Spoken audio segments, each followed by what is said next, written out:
আজকে বানাবো chilli chicken.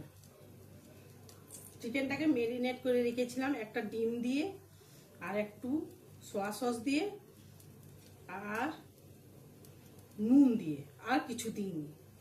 এটাকে অল্পখানে তেল দিয়েছি, এটা তেলটার মধ্যে ঢেলে দেব।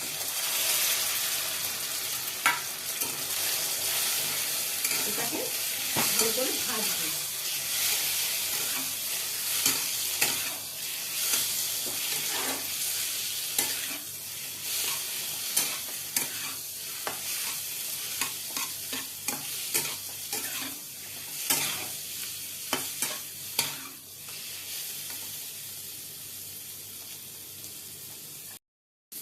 চিকেনটা ভালো করে ভাজা হয়ে গেছে।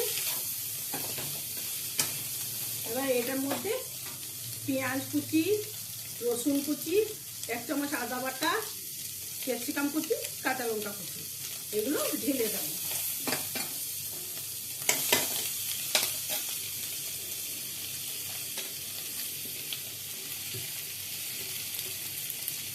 আর সঙ্গে ঢেলে দেবো, এগুলো আবার ভাজবো।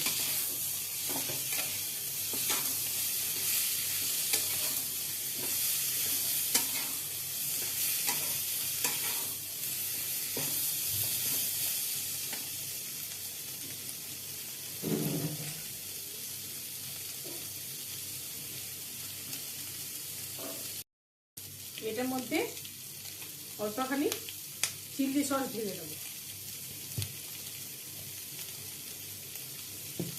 আর টমেটো সস ঢেলে দেবো।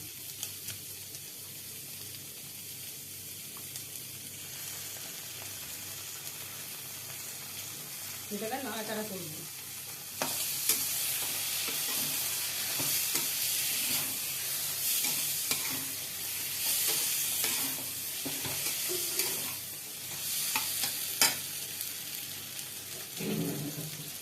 হয়ে গেছে। এবার উপরটাতে সয়া সস ঢেলে দেবো। এটা খেতে দুর্দান্ত স্বাদ। এটা যেমন খেতেও টেস্টি, এটা বয়স্ক লোকদের জন্যও ভালো, রুগীদের জন্যও ভালো, বাচ্চাদের জন্যও ভালো, আর খরচাও কম। খরচার দিক থেকে অনেকজন আছে খরচা করতে পারে না, চিলি সসে অনেক তো খরচা করতে পারে না, তাদের জন্যও ভালো আর রুগীদের জন্যও ভালো, সবার জন্য এটা ভালো আর খেতেও দুর্দান্ত স্বাদ।